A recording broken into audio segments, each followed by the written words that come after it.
A quick disclaimer before the video starts, there is hella spoilers, so please go watch the anime if you already haven't and come back later. Thank you. Where did that come from? I mean, I'm sorry, dude, but you look like a girl. Are you gonna tell me this was a test and I failed now, or what? Cool. I'll let you touch my boobs if you go there.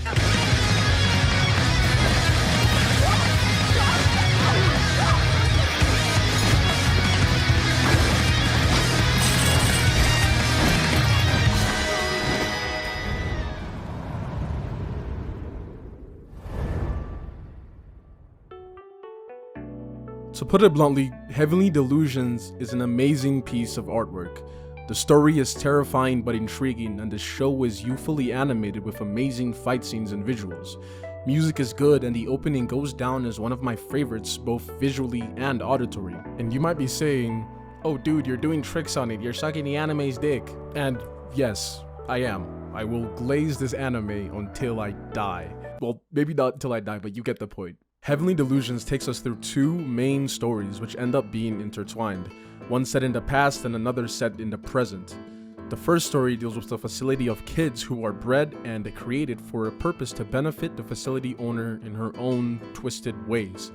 What's weird is some of these kids look and sound like normal humans while others portray insane human-like abilities like flight and foresight. Some even have animal-like features and characteristics like ears or hands. All we know is these kids are getting curious and they're starting to understand what it truly means to be human. The second story, in the present, follows two survivors, Maru and Haruki. This is the story this video will mostly be focusing on, as I believe the first one deserves a video on its own. Maru and Haruki go through hardships and setbacks, and experience one of the saddest moments I've probably seen. Safe. We're safe. Wow. They can still communicate? It's okay. See?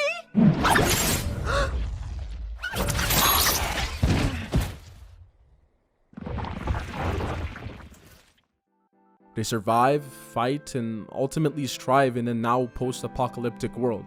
At its core, this anime is really about human nature. Human nature to love and be loved. Human nature to feel and feel wanted. Human nature to betray and trust. And most importantly, human nature to love. And human beings are inherently flawed. Because I'm not trying to weird you out. I know I have the body of a woman, but in here, my mind and everything is a man's. When looking at a typical anime, it's evident who the good guys and the bad guys are, and who we're supposed to root for. In Heavenly Delusion, there really is no big evil, only obstacles that need to be cleared. We do have our protagonist who we follow and end up falling in love with, but at no point is there a common enemy. Well, apart from the man-eaters. This doesn't mean the anime lacks eternal adversity or conflict. It's quite the contrary, actually. And the show reflects parallels in our society and our real world. Most of us aren't evil, and most of us aren't good. We're all motivated by our own sets of morals and goals. Keep your eyes sharp and you'll come out on top 9 times out of 10. You look at one guy in the scene and say, oh my god, that guy's a fucking dickhead. And in the other scene, you're like, oh, never mind, he's actually fucking cool, I love him. And in the following scene, you're like, oh, he's actually a psychopath, and what the fuck? It really throws you into a loop on who's good and who's evil, and ultimately you never come out to a conclusion, because there is none. This is inherently what human nature is. We are flawed. We do good things and we do bad things, and can the good things we do make up for the bad things we do? I don't know, but that's for you to decide. Basically, every character in this anime works on their own moral code for their own personal benefit. They will fuck others over if it means their success, and they will help others if it means their success. But it doesn't really mean that they are bad. It means they are human.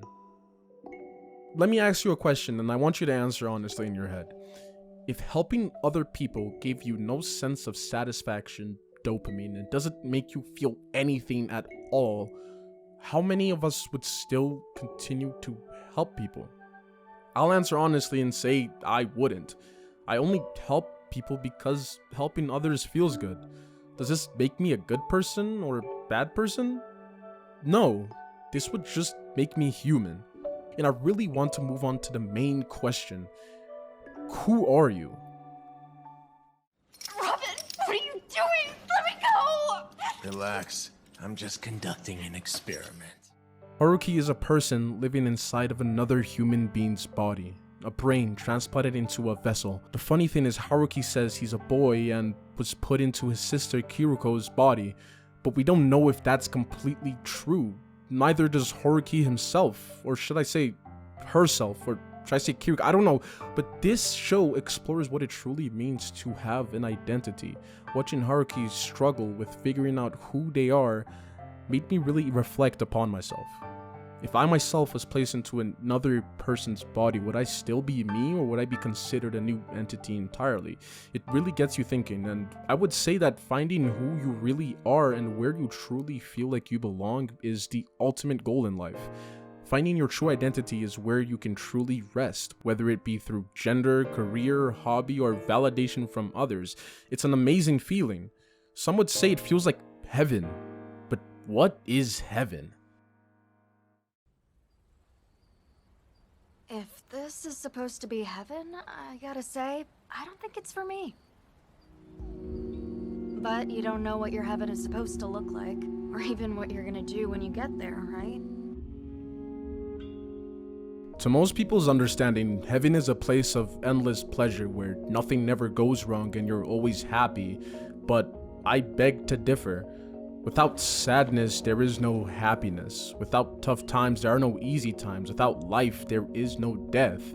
And my belief is heaven is a place where you truly feel like you belong. And this is reflected many times throughout the anime. The main characters themselves don't really know what they're after. They have a vague description, but that's about it. And ironically enough, they are searching for heaven, but not for the same reasons like someone like us might search for it.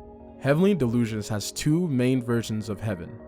The heaven we know as a place of endless joy and pleasure, and heaven, a name for a physical place in the world, just another community or gathering of people that the main characters are looking for to achieve their goals. Although never explicitly said, I believe our main characters are really looking for both of these heavens at the same time. Yes, they have a goal in mind to achieve, but ultimately they just want happiness. They just want to belong.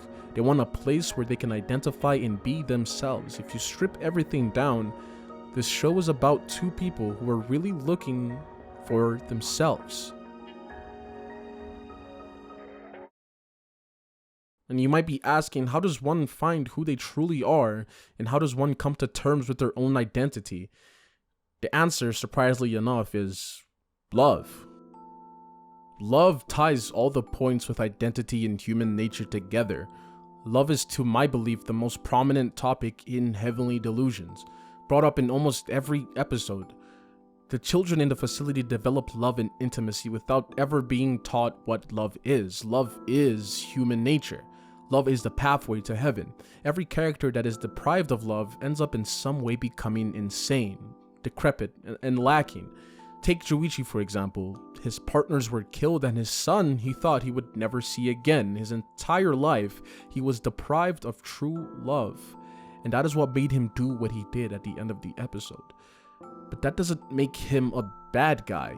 It's what makes him human. We as humans are maladapted to the depravity of love. The scene with Usami almost made me cry, but I was joyful at the same time. He lost the one love in his life, the one thing that allows him to wake up and take on the day. And when she dies, he no longer has a reason to live. His identity was rooted inside the one he loved. And soon, he went and reunited with her in the afterlife. You see, we do amazing and terrifying things all in the pursuit of love. This anime broke me because it left me vulnerable. As corny as it sounds, we are prisoners to the ones we love. A prison that we can't escape as it is our human nature. If you want to find your identity, do not look within. Do not get it twisted. Your identity is not who you think you are. Your mind will fail you time and time again. Your identity lies in who and what you choose to be worthy of your love.